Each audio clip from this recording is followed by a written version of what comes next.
जीव जागो जीव जागो, गौरा चांद बोले।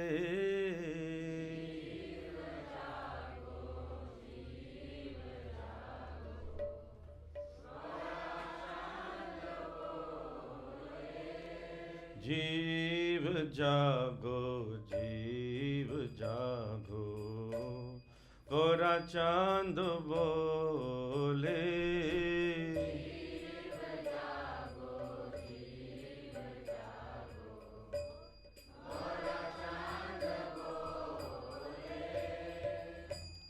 को तो निद्रा जाओ माया, पिशाचीर को ले।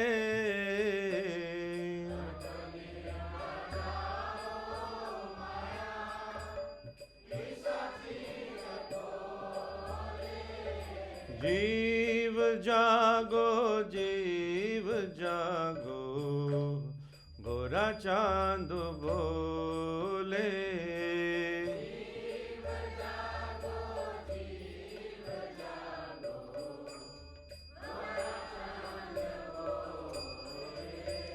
भजीबो बोलिया ऐसे संसार भितारे।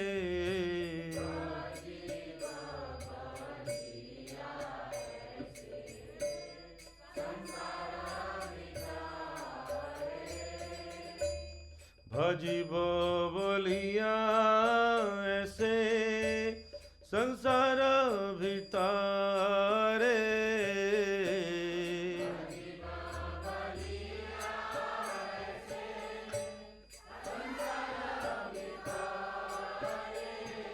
भूलिया रहिले तुमी अविद्यार भरे।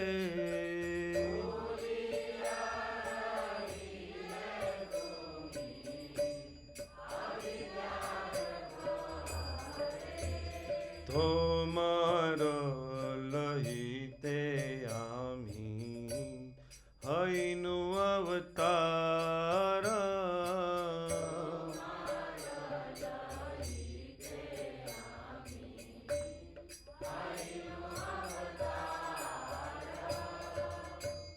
तोमार लहिते आमी हैनु अवतार।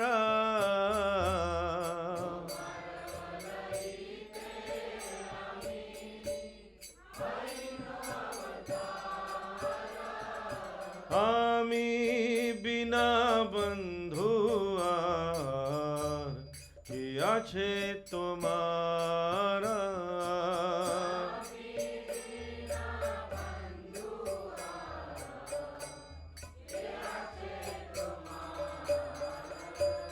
है नीचे औषधि माया नाशिबार लागी।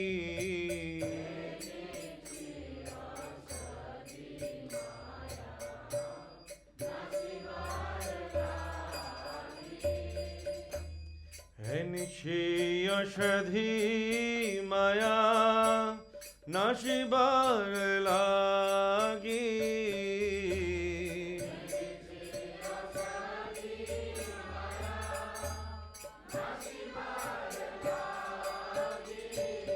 हरि नाम महामंत्र लो तुमी मागी।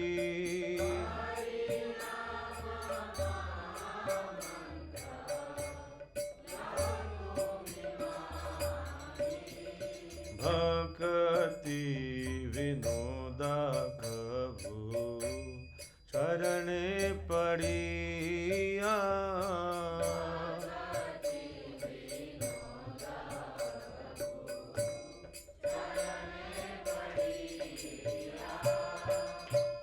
भक्ति विनोदा प्रभु चरणे पड़िया।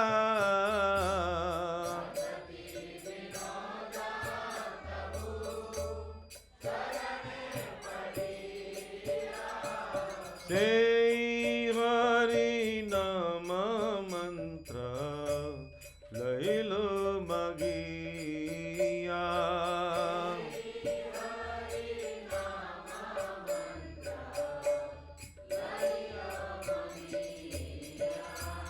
जीव जागो ओरा चांद बोले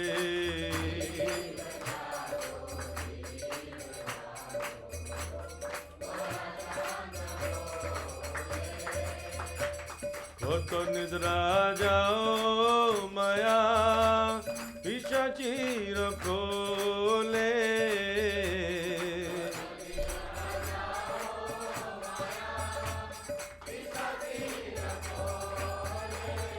जीव जागो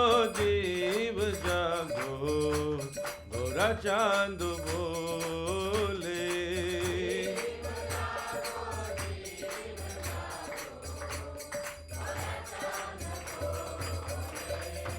हरे कृष्णा कृष्णा कृष्णा हरे हरे हरे राम राम राम हरे हरे जागो जागो हरे कृष्णा कृष्णा कृष्णा हरे हरे हरे राम राम राम हरे हरे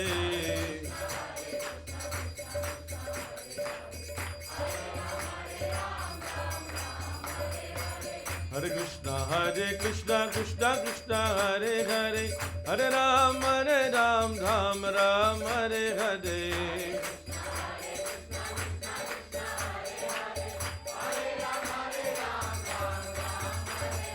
हरे कृष्णा कृष्णा कृष्णा हरे हरे हरे राम राम हरे हरे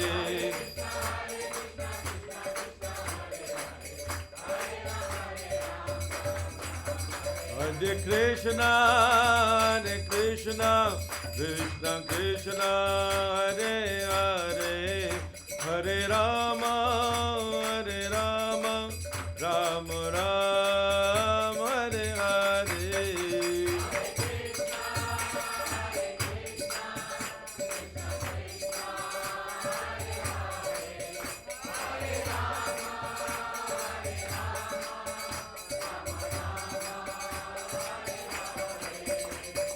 गौर हरि बोल गौर हरि बोल गौर हरि बोल गौर हरि बोल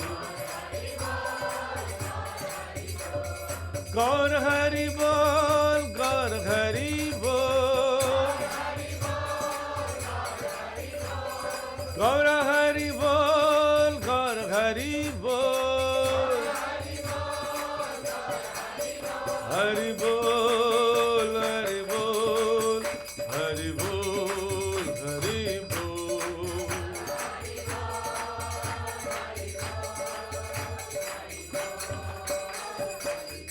आई गौर प्रेमानंदे हरिनाम संकीर्तन की श्री चैतन्य महाप्रभु की ओम नमो भगवते वासुदेवाय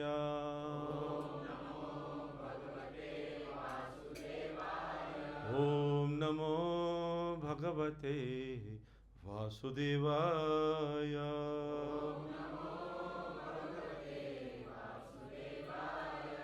ओम नमो भगवते वासुदेवाय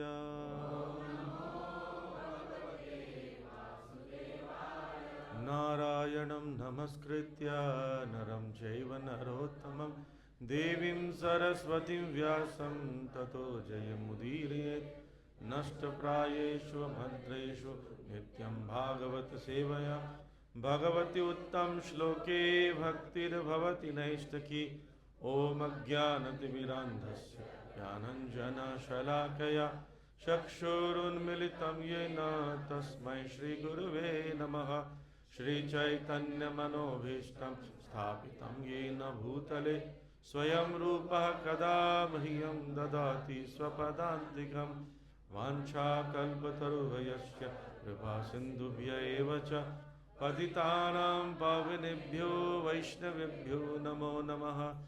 जय श्री कृष्ण चैतन्य प्रभु नित्यानंद श्री अद्वैत गदाधर श्रीवासादि गौर भक्तवृंद।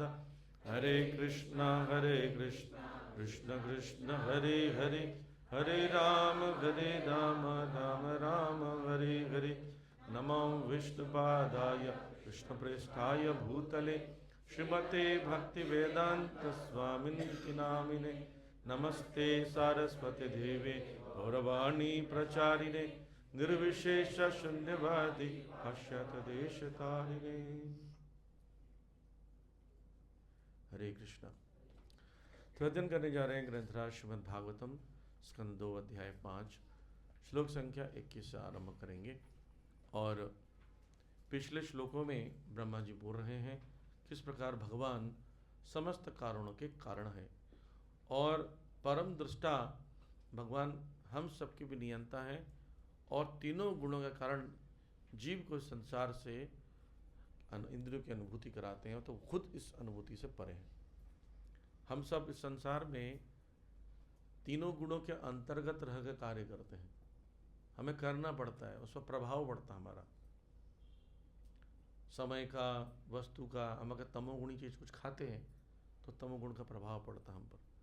कुछ हम सतोगुण की चीज़ें खाते हैं तो सतोगुण का प्रभाव पड़ता है। तो इसका मतलब गुण का प्रभाव पड़ता है तो हम उसके हिसाब से कार्य करते हैं। तो बोल रहे मुझ सहित मैं भी, मम च ईश्वरा, मेरे भी ईश्वर हैं, ब्रह्मा जी कह रहे। क्योंकि नारद मुनि ने पूछा था कि आप ईश्वर हैं या आपसे ऊपर भी कोई ईश्वर है? बोलते हाँ, मुझसे ऊपर ईश्वर हैं, वो परम नियंता श्री भगवान है। और उन्हें यह भी कहा कि जीवात्मा तीनों गुणों में रहते कार्य करता है, भगवान उसको प्रेरित करते हैं, एक्चुएट करते हैं। जैसे आपके घर में कोई मशीन है, उसको कार्यान्वित करने के लिए आप उसको चलाते हैं, स्टार्ट करते हैं, तब वो कार्य करना आरंभ करता है। कोई भी वस्तु हो, अपने आप से कार्य नहीं करता। तो प्रकृति अपने आप कार्य नहीं करती। अगर प्रकृति एक मशीन है, ऑटोमेटिक मशीन है, तो ऑटोमेटिक को भी किसी ने बनाया और किसी ने स्टार्ट किया है, तभी ऑटोमेटिक चल रहा है। एक छोटा सा बच्चा भी इस लॉजिक को समझ सकता है कि गाड़ी में बैटरी लगा होगा, इसमें कुछ इलेक्ट्रिक पावर है, इसमें कुछ पावर है, इसलिए चल रहा है। तो ऐसी प्रकृति अपने आप चल रही है, अपने आप काम कर रही है, ऐसा कैसे संभव है?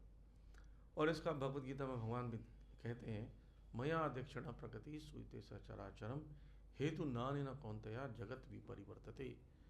मेरे अध्यक्षता में प्रकृति कार्य करती है, चर और अचर जितने भी संसार में वो कार्यान्वित है। तो ये कहते हैं। अब यहाँ पर बता रहे हैं कि काल का कैसे प्रभाव पड़ता है, काल कैसे कार्य करता है। 21वें श्लोक में वर्णन कर रहे हैं, कालम कर्म स्वभावम च ईशमायया स्वयया आत्मनम यदक्षया प्राप्तम विभुषु बाधते। समस्त शक्तियों के नियंता श्री भगवान अपनी शक्ति से सनातन काल समस्त जीवों के भाग्य तथा उनके विशिष्ट स्वभाव का सृजन करते हैं और फिर स्वतंत्र रूप से उन्हें विलीन कर लेते हैं। तो ये सृष्टि, कोई भी भौतिक संसार में जब काल का प्रभाव होता है तो सृष्टि भी होती है, सृष्टि प्रलय भी होती है। जहाँ पर काल का प्रभाव है वहाँ पर उत्पत्ति होगी और वहाँ पर प्रलय होगा। तो एक आध्यात्मिक जगत है, आध्यात्मिक आकाश, स्पेस, स्पिरिचुअल स्पेस, परम व्योम भी कहते हैं, और एक भौतिक आकाश। भौतिक आकाश सीमित है। उदाहरण दे रहे प्रभुपाद जी, जैसे आप सबका अनुभव होगा, फ्लाइट में अभी कभी गए हैं तो एक बादल का एक लेयर बना रहता है, हवाई जहाज से ऊपर उड़ने लगता है, दिखता है, उसके ऊपर पूरा आकाश में बादल ही नहीं। तो दो आकाश मिल गए, एक बादल से आच्छादित आकाश नीचे का और बादल से ऊपर। उसी प्रकार ये भौतिक संसार का जो आकाश है बादल से आच्छादित है, उस स्थल को भौतिक संसार कहते हैं। और भौतिक संसार से परे आध्यात्मिक संसार है जो परम व्योम है। तो काल का जो प्रभाव है ये भौतिक संसार में रहता है। भगवान जानबूझकर काल को यहाँ रखते हैं ताकि वैरायटीज क्रिएट हो, जीवन मृत्यु का चक्र चल सके। कोई बोलेगा प्रभु जी यहाँ भी इटर्नली ही रख देते हैं, एंजॉय करते हैं इटर्नली, तो फिर वो जेल कैसा? बोले घर में तो सुविधाएं थी, हम जेल आ गए, जेल में भी सुविधाएं। कुछ जेलों में बहुत सुविधाएं होती है, तो इसलिए कैदी लोग वहीं रहना चाहते हैं, अच्छा लग रहा है, सेटल हो गए। क्योंकि यहाँ पर मैं सीनियर प्रिजनर हूँ, बड़ा वैल्यू है, खाने पीने की व्यवस्था है, एक डरा हुआ नया कैदी मसाज करने आता है, हमारी बढ़िया खाने पीने की व्यवस्था है, बाहर क्यों जाए, क्यों जाएगा व्यक्ति? इसलिए जेल में कष्ट होना अनिवार्य है। जेल में जब कष्ट होता है तब वो व्यक्ति सोचता है कि बाहर जाना, मुझे कैसे जाऊं? और बाहर जब जाता तो बोलता नहीं, अंदर नहीं जाना, अंदर बहुत कष्ट था। यद गत्वा न निवृतन्ते तद धामम परमम महत्। भगवान बोल रहे मेरे धाम को जब जाता है उसको याद रहता है कि भाई भौतिक संसार में क्या क्या नहीं हुआ था, मैं नहीं जाऊंगा वहाँ पर, भगवान मुझे कुछ गलती तो क्षमा कर दो। तो जब चालान होता है, मेरे साथ मेरा अनुभव है, एक सिग्नल था, बड़ा छोटा सा सिग्नल था, से 10 सेकंड का सिग्नल था, और कोई भीड़ आती भी नहीं थी। तो हम मतलब उस जगह से जाने वाले लगभग 100% लोग जंप करते थे, 100% लोग उस सिग्नल को, और रिस्की भी नहीं था। लेकिन पुलिस को चालान करना, वहीं खड़े हो गई एक दिन, और जो आ रहा है सबका चालान हो रहा है, लाइन लगी हुई है चालान की। तो मेरा भी चालान किया। अब उस जगह में रुकता हूँ मैं, कोई आ रहा हो ना आ रहा हो, रात का 11 बज रहा हो, ब्रेक मार के खड़ा, मतलब कहीं से प्रकट ना हो जाए वो चालान करने वाले। तो जब आपको कष्ट होता है तभी आप नियम को मानते हो। जब आपको लाठी पड़ती है तभी समझ में आता है कि ये हम कुछ गड़बड़ कर रहे हैं, डरना चाहिए, चोट लगती है तो इसलिए सजा होना जरूरी है। तो काल क्या करता है, इसलिए परिवर्तन कर देता है हमारे जीवन को। हमारे जीवन में डिटोरेशन होता है सब कुछ। जो भी चीज़ को आप परमानेंट समझ कर ग्रहण करते हो वो डिटोरिएट हो जाता है। वो जब क्षणभंगुर बन जाता है या क्षणिक होने लगता है या क्षर होने लगता है तो आपको इस संसार से वैराग्य होने लगता है। अगर शरीर हमेशा जवान रहेगा, हमेशा स्वस्थ रहेगा, सब कुछ सुविधा वैसी रहेगी, धन आपका वैसी रहेगा, घर आपका वैसी रहेगा, नया कुछ जरूरत ही नहीं है, एक तो बोर हो जाएंगे, वैरायटी चाहिए। और दूसरा, आप कभी भी वैराग लेने नहीं सोचेंगे। इसलिए ज़्यादातर वृद्धावस्था में लोग जब वैराग के विषय बताते हैं तो जल्दी मान जाते हैं, क्योंकि उन्होंने सारा जीवन देख लिया, कोई लाभ मिला नहीं। घर बनाया, बच्चों का विवाह किया, पढ़ाया लिखाया, और सबका बेरुखा व्यवहार है हमसे, तो घर छोड़ दो, आसान होता है। तो इसलिए भगवान बहिरंग शक्ति के माध्यम से इस संसार में सृष्टि करवाते हैं और उसको कर्म करने के लिए जीवात्मा को छोड़ देते हैं, जाओ करो। जैसे मान लीजिए जेल दे दी है और बोले कि जेल में आप खा सकते हो, सो सकते हो, शौच कर सकते हो, झगड़ा नहीं कर सकते, भागने की कोशिश नहीं कर सकते, ऊंची आवाज में बात नहीं कर सकते, बैल बजेगा ड्रोंग, वापस निकलना पड़ेगा, बैल बजेगा अंदर जाओ, अंदर जाना पड़ेगा। तो इस प्रकार से सारे नियमों का गंभीरता से पालन करना पड़ेगा। पर ये छूट है। जैसे कि बोले मैं स्वतंत्र हूँ, तो ठीक है, उड़ के दिखाओ। स्वतंत्र हो तो क्या करो, एक पर्वत से कूद के उड़ते हुए दिखाओ। हमारी स्वतंत्रता पता कैसे? एरोप्लेन में जैसे चलना। एरोप्लेन में, फ्लाइट में जब हम बैठे रहते हैं तो क्या छूट रहती है? शौचालय जा सकते हैं, भोजन ग्रहण कर सकते हैं, पानी पी सकते हैं, बात कर सकते हैं, तो ये सब आप कर सकते हैं। लेकिन बोलेंगे मैं घूमने जाना चाहता हूँ खिड़की से, जा सकते हैं। एक बार एक व्यक्ति एक सिटी से दूसरे सिटी के ना पागलों को शिफ्ट करते रहते हैं। बहुत सारे पागलों को जल्दी शिफ्ट करना होता है घर, तो फ्लाइट से शिफ्ट करते हैं। तो एक बहुत शोर पागल है, मतलब कैसे होंगे फ्लाइट में बात मानेंगे क्या? वो कुछ ना कुछ करते रहते हैं। तो फ्लाइट का जो सेकंड पायलट होता है वो आता है, वो कहता है, देखता है कि व्यक्ति ना कोट पहना वाइट कलर का, उसको कहता है भाई साहब आप डॉक्टर? बोला हाँ। इनके डॉक्टर? बोला हाँ। तो बोले इनको शांत कराओ ना। क्या डॉक्टर हो आप? बोले जी अभी करा दूंगा। तो थोड़ी देर में वो बड़ा शांत हो जाता है, पूरा माहौल एकदम से, फ्लाइट एकदम नॉर्मल चल रही है, कोई हिलना उलना नहीं है। तो वो डॉक्टर आके बोलता है अब ठीक है? बोला हाँ। कैसे शांत किया? बोले शांत किया, झगड़ा कर रहे थे और वो बोलते खेलना खेल रहे हैं। मैंने खिड़की खोल दी, दरवाज़ा, सब चले गए, खेल रहे हैं बाहर, सब शांति। वो खुद पागल था, वो कोट पहन के बैठा हुआ। इस संसार में सारे लोग पागल हैं, इसलिए कितने शोर शराबा झगड़ा वगड़ा हो रहा है, उसमें से एक पागल आता है, बोलता मैं बताता हूँ तुमको सही क्या है। कैसे बता सकता है व्यक्ति? वो खुद पागल है। तो इसलिए जो भगवान जो ज्ञान देते हैं, जो ब्रह्मा जी को भगवान ने ज्ञान दिया, वही परम ज्ञान हो सकता है, क्योंकि भगवान इस संसार के नहीं है, वो पागल खाने की नहीं है। पागल हमेशा क्या बोलता पता? तुम सब पागल हो। उसका स्वभाव होता देखना, तुम पागल, सब पागल, पागल सब पागल। तो लोग क्या बोलते हैं? हाँ जी हाँ जी, चले पड़ते हैं आगे से, है ना।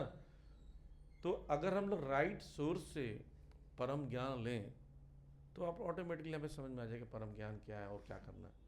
किसी की बात सुनकर अगर हम लोग फॉलो करते हैं तो ऐसा हो किसी बात पागल की बात माने और दरवाज़ा खोल दिया चले गए सब, राइट। तो इस प्रकार से भगवत गीता भगवान स्वयं बोल रहे हैं 8वें अध्याय में 19वें श्लोक में कि श्री भगवान जो सृष्टि करते हैं तो प्रलय भी भगवान के निमित्त कार्य है। काल जैसा समय है, अब 12 घंटा, 24 घंटा, 5 मिनट, 15 मिनट, सब एक फिक्स्ड है, राइट, ऐसे चलता है। ऐसे ही प्रलय का काल भी है, इतना समय प्रलय होगा, इतने में उत्पत्ति होगी, इतने में प्रलय होगा, इतने में ब्रह्मा जी का प्रलय आएगा, ब्रह्मा जी का प्रलय आएगा, इतने में ब्रह्मा जी के एक दिन में प्रलय। ऐसे 5 प्रलय होते हैं। पहला प्रलय होता है दैहिक प्रलय। दैहिक प्रलय मतलब शरीर का प्रलय। प्रलय का मतलब होता है प्रकृष्ट रूप में लय, पूरी तरह खत्म हो जाना कोई भी चीज़ या वस्तु। तो ये शरीर की आयु होती है, औसतन आयु कलयुग में जो 100 वर्ष बताएगी, वो भी धीरे धीरे घटकर 70-80 हो चुका है। 100 कोई जीता नहीं है। 100 जीता तो हम लोग मरने पर पार्टी कर लेते हैं, अरे लंबा जिया भाई बहुत, बैंड बाजे के साथ फूल वूल डांस वांस करके लेके जाते हैं। तो इसको बोलते हैं दैहिक प्रलय। दैहिक प्रलय के बाद होता है युग प्रलय। युग प्रलय का मतलब समझिए, युग 4 ही हैं, वो बार बार रिपीट हो रहे हैं। तो ये विचारवान होना चाहिए, जो बुद्धिमान व्यक्ति सोचते हैं कि सतयुग बहुत अच्छा था, अच्छे लोग थे, सब कुछ कॉन्क्रीट जंगल नहीं था, नॉर्मल जंगल था, लोग हंस परम्स राजा बड़े बड़े महात्मा होते थे, उसमें बुरे लोग कम होते थे। सतयुग में सब अच्छा ही अच्छा होता था। त्रेता युग आया, फिर द्वापर युग आया, फिर कलयुग आया। तो कलयुग में सब बदमाशी बदमाश ज़्यादा है, कलह का युग है। अब मैं एक सर्कल खींचता हूँ, सतयुग, त्रेता, द्वापर, कलयुग। कलयुग के बाद फिर सतयुग कैसे आएगा? होगा क्या? पृथ्वी वही है, ब्रह्मांड वही है, प्रलय नहीं हो रहा है, तो कैसे चेंज होगा? ये सब कंक्रीट उंक्रीट बना हुआ लोहा हुआ कहाँ जाएगा? अचानक से जंगल कैसे आएगा? लोग कैसे अच्छे हो जाएंगे? ये विचारवान वाली बात। तो इस युगांत या युग प्रलय कहते हैं, कल की भगवान आएंगे 4,27,000 साल बाद। ये 5,000 बीत चुका है, 4,32 की आयु है। और संबलपुर नामक गांव में, यूपी में गांव है, वहाँ प्रकट होंगे 12 साल की स्त्री के गर्भ से, क्योंकि उस समय आयु भी कम होगी, लोगों की जल्दी गर्भवती होंगे। और भगवान की हाइट भी ज़्यादा नहीं होगी, लेकिन उनके पास एक तलवार होगी। वो तलवार ऐसे नहीं होगी काट रहे हैं एक आदमी को, फिर दूसरे आदमी को, तीसरे आदमी को, ना, चलाएंगे पूरा दिल्ली साफ हो जाएगा, ऐसा होगा उनका तलवार, लेज़र जैसा। और पूरे सब संसार में जितने भी अराजक सबको मार देंगे, सिर्फ साधु संत कुछ लोग बचेंगे, फिर भगवान एक स्थान में बैठ जाएंगे। और जो वैष्णव देवी जाते हैं ना, वैष्णवी, ऐसा कहते हैं कि वो इंतज़ार कर रही है कल की भगवान के प्रकट होने का। वो बैठे रहेंगे, उनके बगल में बैठेंगे और दोनों ध्यान करेंगे, तो भगवान के शरीर से एक सुगंध निकलेगी। वो सुगंध इस सृष्टि को परिवर्तन करना शुरू कर देगी। सृष्टि परिवर्तन होकर जो कंक्रीट गायब होना शुरू हो जाएगा और वृक्ष आदि बन जाएंगे, और जितने भी अच्छे लोग हैं उन लोग का रूप परिवर्तन होता जाएगा, साधु संत बन जाएंगे, सब अच्छे बन जाएंगे। इसको बोलते हैं युगांत, युग प्रलय। ये चतुर्युग एक साइकिल पूरा होता है तो होता है। फिर आता है नैमित्तिक प्रलय। नैमित्तिक का मतलब नियमित प्रलय बोला जा सकता है। नियमित प्रलय का अर्थ है ब्रह्मा जी के एक रात्रि में, एक दिन में 12 घंटे में एक प्रलय होता है, और 12 घंटे तक प्रलय ऐसी रहता है, फिर दूसरे दिन सृष्टि होती है। तो 12 घंटे को प्रलय को कल्पांत भी कहते हैं, या युग, या उसको नैमित्तिक प्रलय कहते हैं। कल्पांत क्यों होते हैं? एक कल्प ब्रह्मा जी का 12 घंटा होता है, एक कल्प में 1000 चतुर्युग होंगे। तो जो चतुर्युग युगांत हुआ, युग का अंत हुआ, तो वैसे ही क्या यंत्र होगा? कल्पांत, कल्प का अंत होगा। यानी 1000 चतुर्युग गुजरने के बाद एक प्रलय आता है, उसको जल प्रलय कहते हैं कभी कभी। उसमें क्या होता है? एक ब्रह्मांड है, ब्रह्मांड के मध्य में भूमंडल है, भूमंडल के ऊपर भूअरलोक, स्वर्लोक, महरलोक, जनलोक, तपोलोक, सत्यलोक, ऊपर के 6 लोक है, नीचे में अतल, वितल, सुतल, तलातल, महातल, रसातल, पाताल है, फिर नीचे में पितृलोक, उसके नीचे में नरक है। तो ये नीचे जो नीचे का जल जो है बढ़ते बढ़ते इतनी घोर वर्षा होगी, जल बढ़ते बढ़ते बढ़ते भूलोक, भूअरलोक, स्वरलोक, बहरलोक ये सब डूब जाएंगे, और इस सब के लोग जो हैं वो जल में जलमग्न होंगे, और आत्मा उसमें तैरती रहेगी वो जल में। ब्रह्मा जी की रात्रि 7 बजे आरंभ होता है लगभग, मतलब संध्या में आरंभ होता है, और रात्रि भर जल गिरता रहेगा, भरता रहेगा, और प्रलय होता होते होते होते शांत हो जाएगा। हम रात्रि भर ब्रह्मा जी के 12 घंटा, मतलब 14 मनुओं में, 14 मनुओं के समय में हम लोग रात्रि भर ऐसी पानी में रहते। फिर ब्रह्मा जी से बोलते हैं, माला वाला करके, हियरिंग रीडिंग करके अपना प्रोग्राम, मॉर्निंग प्रोग्राम कंप्लीट करने के बाद फिर से सृष्टि करते हैं, फिर से शरीर देते हैं। हाँ जी, आप कहते हैं जी हम तो कॉकरोच थे, लो कॉकरोच का शरीर। आप जी, ये हम तो हमेशा के लिए गधे ही रहते हैं। ठीक है, तुम कहते जी मनुष्य थे, हम पेड़ थे, सबको वापस सृष्टि करके वैसे ही शरीर दे देते हैं। फिर से होता है, फिर से वो जल धीरे धीरे नीचे आने लगता है, फिर भूमंडल की सृष्टि होती है। इसको कहते हैं नैमित्तिक प्रलय। और ब्रह्मा जी ऐसे आयु पूरी होती है ब्रह्मा जी का ऐसे 12-12 घंटा, 24 घंटा, फिर मल्टीप्लाई 30 घंटा, 30 दिन, 1 महीना, 1 महीना को मल्टीप्लाई करो 12 महीना, 1 साल, 1 साल को मल्टीप्लाई करो 100। ऐसा करने पर जो ब्रह्मा जी की आयु होती है, वो आयु समाप्त होने पर महाप्रलय होता है। तो यह बता रहे हैं आंशिक सृजन की भी अवधि जान लीजिए, यानी बताते हैं 8640 लाख वर्ष ये आंशिक सृजन है, मतलब जो ब्रह्मा जी करते हैं। यही कितना लंबा है, यानी लगभग बोल सकते हैं 86 अरब वर्ष, इतना ही है। ठीक है, तो वो भी समय के अंतराल में आता है। हम इसी चैप्टर, इसी अध्याय में या आगे पढ़ेंगे। शास्त्र वैदिक जो है समय का गणना बहुत माइक्रो लेवल पर भी कर लेता है, इस सेकंड का कई निचले भाग तक चले जाता है, वो हम चर्चा करेंगे बाद में। और फिर भगवान की इच्छा से फिर पुनः विनष्ट हो जाता है, सृष्टि हो जाती है, विनष्ट हो जाती है, चलता रहता है। आप सोचिए, एक ब्रह्मा जी की आयु, हम तो एक दिन की कल तुलना की 86,000 अरब जो हो गया, और सोचिए कि ब्रह्मा जी का 100 साल, वो आयु भगवान जी की क्या है? श्वास छोड़ने और खींचने के समान। सांस छोड़ा, सृष्टि हो गई, ब्रह्मा जी समाप्त, ब्रह्मा जी प्रकट, ब्रह्मा जी समाप्त। ये है भगवान। तो भगवान कैसे कंट्रोल करता, सोचिए, है ना। तो इस सृष्टि, ये भगवान की शक्ति है। जैसे अग्नि का प्रकाश, ऊष्मा अग्नि की शक्ति है। जैसे आग जलाते हैं तो अपना उसका रिफ्लेक्शन दिखेगा, वहाँ पर रोशनी दिखेगी और ऊष्मा भी होगी। इस प्रकार भगवान अपनी शक्तियों के माध्यम से सृष्टि करते हैं। और इस प्रकार से जो परम ब्रह्म भगवान का जो ज्योतिर है, अग्नि है, वो भी भगवान का शरीर का उस पर आश्रित है, भगवान पर आश्रित है। तो भगवान इस प्रकार से सृष्टि करते हैं। लेकिन कई लोग सोचते हैं कि, अब मैं बताता हूँ समझने के लिए, जैसे एक बल्ब जल रहा है, उसकी रोशनी पूरी तरह व्याप्त है और इसमें चीज़ें रखी हुई है। तो बल्ब जो हुआ वो हो गया भगवान, उसकी रोशनी ब्रह्म ज्योति, उसमें ही सृष्टि है। ऐसे ही भगवान के शरीर से निकलने ब्रह्म ज्योति में, वहाँ पर वैकुंठ भी उसके बीच में, वैकुंठ का अंदर भाग अलग है, उसमें रोशनी की जरूरत नहीं है। और भौतिक संसार एक कोना है। या मान लीजिए एक सिटी है, सिटी के ऊपर एक बड़ा लाइट लगा हुआ है, या सूर्य ले लीजिए, सूर्य की रोशनी में सिटी में दोनों चीज़ आते हैं, तिहाड़ जेल भी और सिटी भी आता है। और तिहाड़ जेल ऊपर से कवर कर दें तो क्या हो जाएगा? अंधेरा, काल कोठरी बोल लेते हैं हम लोग कभी कभी। तो वो अंधेरा वाला जगत वही हम लोग भौतिक जगत कहते हैं, जिस पे हम लोग रह रहे हैं। इसलिए हमें रोशनी की जरूरत पड़ती है, सुबह सूरज की रोशनी, रात को लाइट वेट जरूरत पड़ती है।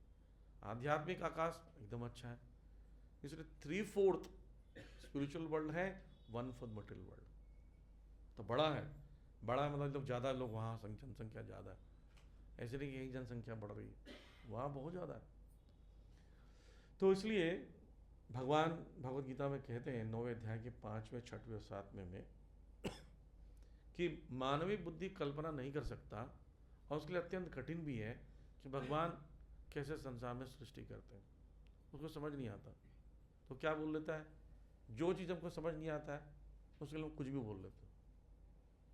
जैसे मैं आपको कोई वस्तु दिखाऊं, ये क्या है, आपको समझ नहीं आता कुछ भी बोल देंगे। ये मनुष्य का स्वभाव है। जिसकी बुद्धि है तो बोलेगा नहीं पता, इसका राइट सोर्स ढूंढा जाएगा। जिसकी बुद्धि नहीं है तो कुछ भी बोल देगा। तो ऐसे ही भौतिक संसार के लोग जो हैं वो मानवीय बुद्धि के कारण ये नहीं समझ पाते सृष्टि भगवान पर आधारित है, भगवान पर ही टिकी हुई है।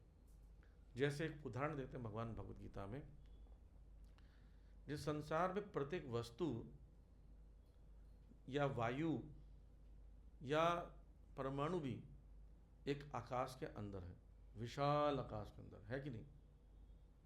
ये वायु भी देख लीजिए, वायु कितनी पावरफुल है और कितना विस्तारित है, लेकिन आकाश के अंदर बाहर नहीं निकल सकता। आकाश मतलब स्पेस, खाली जगह, राइट। यहाँ तो बोले जहाँ वायु नहीं वहाँ भी आकाश है, वैक्यूम।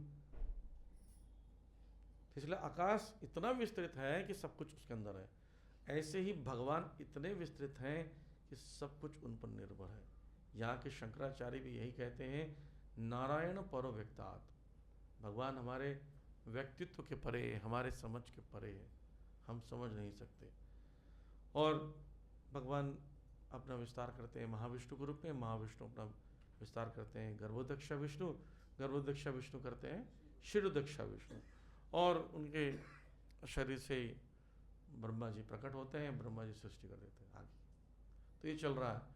तो इसलिए देखा जाए तो आत्मा एक ही है, उसकी वो भगवान ही आत्मा है सृष्टि के, और हम भी क्या सूक्ष्म आत्मा है। अब दोनों का आत्मा बोलेंगे तो चलेगा नहीं। मैंने एक लेक्चर में बताया था, जैसे मान लीजिए दो पिता और पुत्र आए, दोनों को मनुष्य मनुष्य बोलोगे तो कन्फ्यूजन आ जाएगा, दोनों का नाम भी बोलोगे तो कन्फ्यूजन है, सिर्फ नाम से काम नहीं चलेगा। जैसे मैं उड़ीसा हूँ, तो उड़ीसा में मेरा सरनेम जो था भौतिक वाला जेना सरनेम था, ठीक है। अब मैं तीन भाई और पिताजी, तीनों का सरनेम क्या हुआ? जेना। बाहर से कोई आता था, एक लड़का पुकारा जेना चिल्लाया, मेरी मम्मी बोली कौन जेना? 4 है हमारे यहाँ पर। तो डिफाइन करना पड़ता, इसलिए नाम की जरूरत पड़ती है। फिर नाम भी अगर मान लीजिए सेम है तो तब भी कन्फ्यूजन हो जाएगा, तब उसके साथ कुछ और डेजिग्नेशन की जरूरत पड़ती है, पिता है, पुत्र है, गांव है, कहाँ रहता है, रूप क्या है, फिंगरप्रिंट्स, क्या क्या वैराइटीज क्रिएट करते हैं। तो इस संसार में वैसे ही अगर आत्मा शब्द भगवान के लिए प्रयोग हो और भगवान जीवात्मा के लिए भी हो तो गड़बड़ हो जाएगा। इसलिए उनको परमात्मा बोला जाता है, हम सबको जीवात्मा कह देते हैं ताकि क्लियर हो जाए। नित्यो नित्यानाम चेतनस चेतना नाम, थोड़ा बहुत संस्कृत समझते हैं।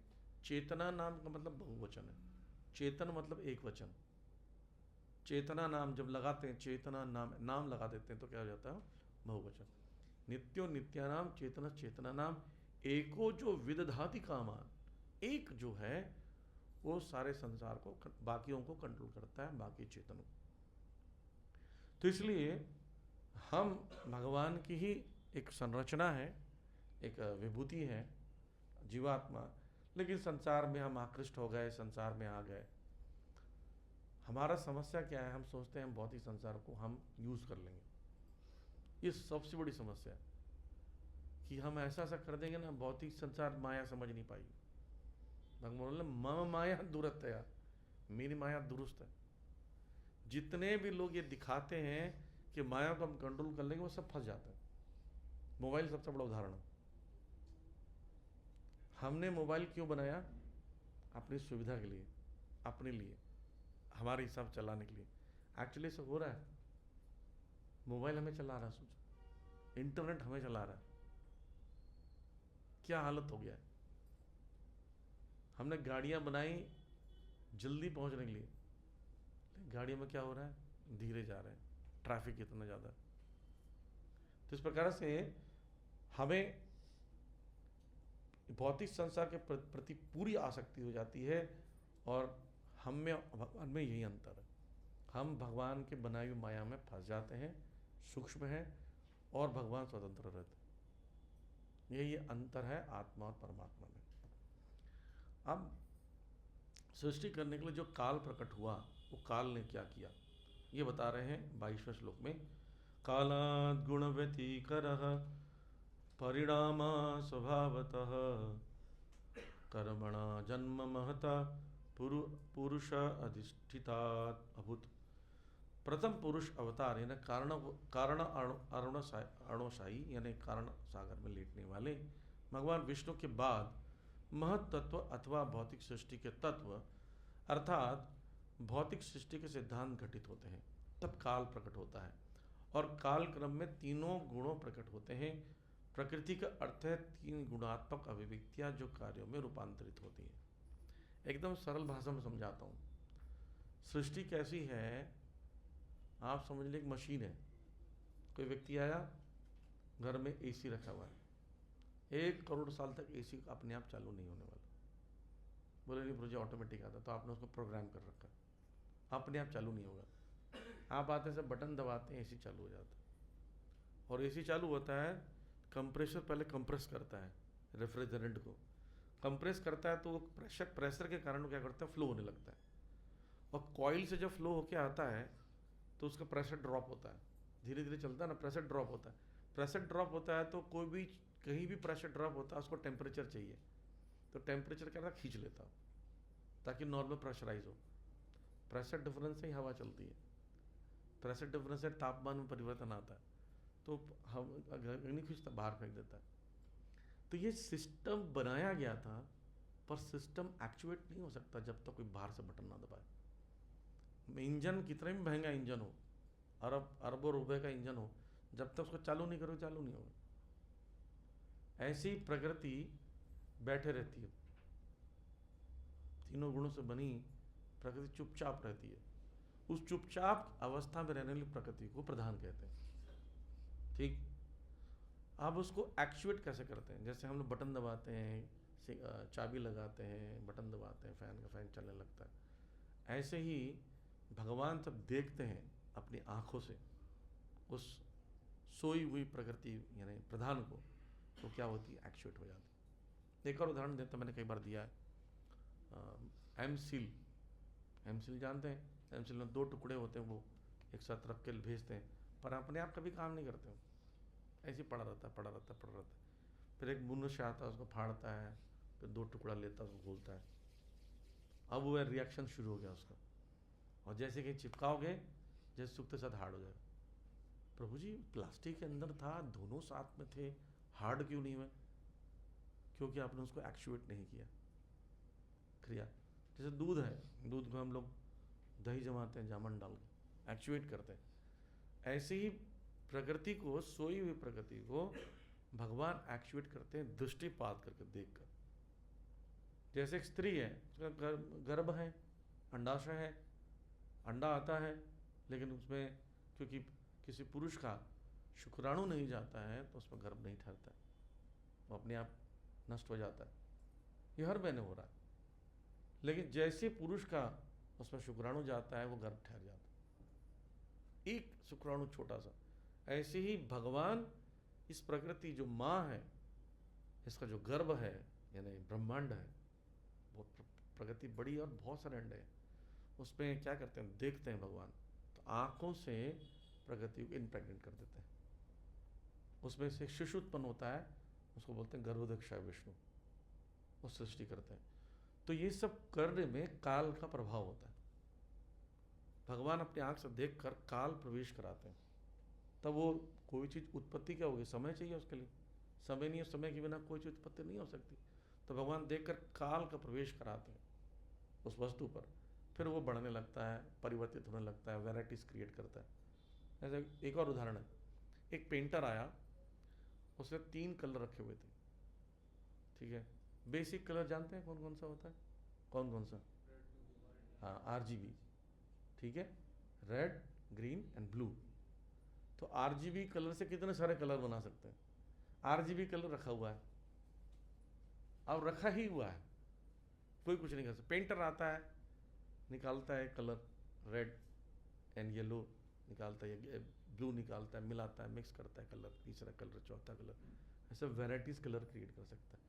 ऐसे ही सतोगुण, रजोगुण, तमोगुण पहले से हैं, इनको मिलाकर बनाने का कार्य कौन करता है? काल सृष्टि करता है, पेंट वेंट सब कुछ होने लगता है, राइट। तो इसलिए जड़ पदार्थ अपने आप से पड़ी रहती है। एक और उदाहरण देते हैं प्रभुपाद जी, जैसे घर में पत्नी सोई हुई है, थकी हुई है, सोई हुई है, हस्बैंड वहाँ पे ऑफिस से आता है, उठो उठो उठो उठो, देखो घर में पूरा ऐसा पड़ा, कुकिंग कौन करेगा? हाँ हाँ मैं करती हूँ, उठ जाती और सारा घर को सेट कर देती फटफट। तो प्रकृति सोई हुई है तो प्रधान है, जागी हुई है तो प्रकृति है, ठीक। इसको बोलते हैं manifest unmanifest form of nature. Manifest चल रहा, अभी प्रकृति चल ही रही है एक्शन में, प्रलय होगा तो प्रकृति भगवान के शरीर में सो जाएगी। उठो उठो उठो उठो, सृष्टि होना है, सृष्टि होने लगेगा, ये विधान है, राइट। तो इसलिए जब तक भगवान एक्चुएट नहीं करते हैं तो सृष्टि नहीं होती, जब तक काल का प्रवेश नहीं कराते सृष्टि नहीं होती। इसका अर्थ ये हुआ कि भगवान इस सृष्टि करने के लिए जो एक्चुएशन का काम करते हैं वो भगवान करते हैं, इसलिए भगवान मूल हो गए। तो वेदांत सूत्र में कहा गया है, जन्मादि यस्य यतः, जब सृष्टि का जन्म हुआ उसके भी सृष्टिकर्ता कौन है? भगवान है शुरू से। तो इसी प्रकार से जड़ पदार्थों में जड़ होना एक स्वाभाविक क्रिया है, लेकिन उसको एक्चुएट करने का काम कौन करते हैं? भगवान करते हैं। तो बाकी के श्लोक में हम पढ़ेंगे बाद में किस प्रकार भगवान इस क्रिया को महत तत्व क्रिया कहते हैं। क्या कहते हैं? महत तत्व क्रिया, यानी देखना, सृष्टि करना। फिर बाद में देखेंगे रजोगुण सतोगुण उत्पन्न होगा, फिर देखेंगे तमोगुण उत्पन्न होगा, तमोगुण से अहंकार उत्पन्न होगा, 3 अहंकार होंगे, अहंकार से देवताओं का शरीर, जीवात्मा का शरीर, पशु पक्षियों का शरीर, ये सब प्रकट होगा, इंद्रियां, भौतिक वस्तु प्रकट होंगी। वो आगे के सृष्टि करने के विषय में ब्रह्मा जी बताएंगे, तो हम आगे के श्लोक में पढ़ेंगे। कोई प्रश्न है आप पूछ सकते हैं। हरे कृष्ण।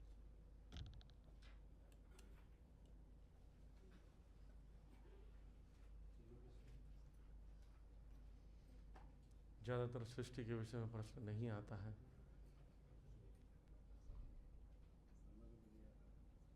क्योंकि जो चीज़ समझ नहीं आती उसमें प्रश्न नहीं आता है। क्या प्रश्न है जी? एक ही प्रश्न है, समझ नहीं आया, फिर से बताइए। इनको समझ में आया है, प्रश्न पूछ रहे हैं प्रभु जी। हरे कृष्ण प्रभु जी, 3/4 स्पिरिचुअल वर्ल्ड, 1/4 मटेरियल वर्ल्ड, इसके बारे में थोड़ा सा बता दीजिए। हाँ, एक चपाती होती है, उसको 4 टुकड़े करेंगे तो एक टुकड़ा जो हो गया वो भौतिक संसार है, 3 टुकड़े क्या हो गए? आध्यात्मिक संसार। स्पिरिचुअल वर्ल्ड बड़ा है, बहुत बड़ा है, ठीक है। और मटेरियल वर्ल्ड बहुत छोटा है। जैसे एक सिटी में जेल बड़ा होता है, सिटी बड़ा होता है, जेल छोटा होता है। तिहाड़ जेल कितना बड़ा, तिहाड़ जेल फिर भी छोटा है सिटी से, कारागार छोटा होता है। ऐसे ही भगवान ने कारागार बनाया है, दुखालयम अशाश्वतम, वो छोटा बनाया, क्योंकि क्रिमिनल, सारे लोग क्रिमिनल नहीं होते हैं, कुछ ही लोग क्राइम करते हैं, उनको जेल में डाल दिया जाता है। अब क्या हो रहा है कि क्रिमिनलों की संख्या बढ़ रही है। US गवर्नमेंट, अन्य जो गवर्नमेंट है वो चिंतित है, कहाँ रखेंगे इन लोगों को, तो इसलिए वो केस ही लेना नहीं चाहती, जल्दी जल्दी आपस में सुलझाना चाह रही। लेकिन हम भी यही चाहते हैं कि इतना प्रचार हो कि सब स्पिरिचुअल वर्ल्ड जाए, जेल से सब खाली हो जाए, कि और भी तो आने वाले होंगे, वो कहाँ रखेंगे। और ये कैसा है, इन्फिनाइट प्रोसेस है। जैसे मैं कई बार बोलता हूँ, ये व्यक्ति बोलता है प्रभु जी ऐसे तो सब प्रचार करके के तो सब चले जाएंगे, तो फिर भौतिक संसार खाली हो जाएगा। बड़ी चिंता है उसको। जैसे मांसाहारी को चिंता नहीं, हम मुर्गी नहीं खाएंगे तो चारों तो मुर्गी मुर्गी दिखेगी चारों तो, ऐसे सोच लेते हैं। ये मछलियाँ बाहर आ जाएंगी, इतनी मछलियों की समुद्र के बाहर आ गई कि आप आजकल आते नहीं पकड़ने के लिए। हम वी आर फीलिंग लोनलीनेस, अरे हमें निकालो, हमें खाओ, नहीं ऐसा सोचते हैं लोग। या गाय हैं, गाय की संख्या बढ़ जाएगी तो गाय मारने लगे लोग, ऐसे मूर्ख लोग। ऐसे नहीं होता। आप देखिए, अगर मैं एक रिजर्वर ए लेता हूँ, रिजर्वर बी, यानी टैंक 1 टैंक 2, ये अनलिमिटेड टैंक है, ये अनलिमिटेड टैंक है, तो इससे निकाल कर पानी इसमें भरा जाएगा, कितने समय तक चलेगा? अनलिमिटेड, क्योंकि कभी भरेगा नहीं, कभी खाली नहीं होगा, ऐसे ही चलता रहेगा ये। अब कितनी, हमने बताया भौतिक संसार छोटी है, आध्यात्मिक संसार बड़ा है, लेकिन वो संख्या नहीं बढ़ाई। जीवात्मा की संख्या कितनी है? अनगिनत, उधर भी अनगिनत, तो चलते रहो प्रोसेस, तो चिंता मत कीजिए। हमारा एक काम है कि हमें चलना है, हमें जाना है, और जिसको ले जा सकते हैं जाना है। अब कि यहाँ क्या होगा, सिस्टम कैसे चलेगा, अगर मैं जेल से निकल गया, जेल में कैसे चलेगा सब कुछ, खाना वाना पर कैसे होगा? मैं तो बताऊँ, मैं तो प्लेट बांटने का सेवा मेरा था, प्लेट बटेगा नहीं लगता है, ऐसे सोचता कोई क्या जेल में? वही एकदम खुशी खुशी निकलता है। क्या होगा जेल का? पानी भरने की सेवा मेरी थी, ताला हम खोलते थे, आप अंदर ही रह जाओगे हमेशा के लिए, खाना नहीं मिलेगा। आप यहाँ मर के देखो, सब लोग नॉर्मल रहते हैं, कोई देखते कभी किसी के परिवार में मरने से कुछ हो गया? कुछ महीने, कुछ दिन, कुछ साल, सब नॉर्मल हो जाएगा। आपका फोटो का पता नहीं, पुराने जमाने तो लोग माँ बाप का फोटो भी लगा देते हैं, आजकल फोटो भी नहीं रहता। आज फोटो चढ़ाते भी हैं तो प्लास्टिक वाला चढ़ा देते हैं परमानेंट, रोज रोज खून निकाले चढ़ाए, तो कोई परवाह नहीं संसार को। तो कम से कम मुक्ति के लिए परवाह नहीं करना चाहिए। अब यहाँ से निकलो, इस सृष्टि में रहने का मत सोचो, ये रहने की जगह नहीं है। असली पापा मम्मी उधर है हमारे भगवत धाम में। और कोई प्रश्न? हाँ,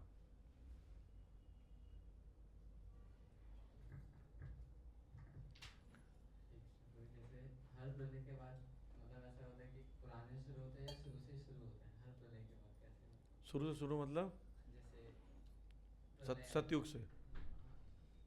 मतलब नहीं, मनुष्य के कर्म वगैरह भी वो भी तो शुरू से शुरू होता है या पुराने वो भी देखते जाते हैं? अच्छा मैं बता, समझो, दैहिक प्रलय और युग प्रलय वो तो बहुत क्लियर है। युग प्रलय मतलब अभी अभी मरे हो तो भैया अगला तो 10 साल बाद भी वही, कर्म थोड़ी चेंज हो जाएंगे आप। फिर आता है नैमित की प्रलय, उसमें भी आप वही थे, ब्रह्मांड के अंदर ही थे। अब ब्रह्मांड की जब प्रलय होता है, ब्रह्मा जी शरीर त्यागते हैं, ब्रह्मा जी जैसे लोग चले जाते हैं भगवत धाम, नए ब्रह्मा जी आएंगे। अब एक जीवात्मा जो 100 साल तक पूरे वर्णाश्रम धर्म 100 समय के आदि किया होगा, पुण्य कमाया होगा, ब्रह्मा जी का पोस्ट के लिए एलिजिबल होगा, उसको रखा जाता। और वो एलिजिबल कोई नहीं है तो स्वयं भगवान बैठते हैं पोस्ट पर। ठीक। अब जो जीवात्मा है, जिसने जो समय में जैसे थे, जो कॉकरोच था, गधा था, घोड़ा था, मनुष्य था, प्रलय हो गया, तो वो सब जीवात्मा चल रहे थे कहाँ पर? महाविष्णु के शरीर में। जब भगवान श्वास छोड़ते हैं तो ब्रह्मांड निकलता है, फिर से वही क्वेश्चन होता है, ब्रह्मा जी उत्पन्न होते हैं, ब्रह्मा जी के पास फिर जीवात्मा को भेज जाता है, सारे जीवात्मा वापस ब्रह्मांड में भेज देते हैं, इस ब्रह्मांड के उस ब्रह्मांड सब भेज देते हैं।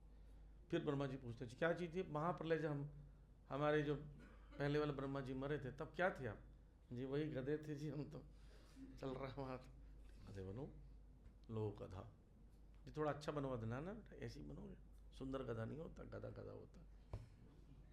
वापस में मिलता है। जब तक आप इस संसार से नहीं निकलोगे तो जो आप थे वही आपको शरीर मिलेगा। ऐसे नहीं कि बहुत दिनों बाद आए हूँ, थोड़ा चेंज कर दो, एक बढ़िया वाला शरीर दे दो। आप जो चप्पल पहन के आए थे वही पहन के जाइए, दूसरे की चप्पल पहनोगे तो फिर क्या होगा, चप्पल पड़ेगा फिर। ठीक है। और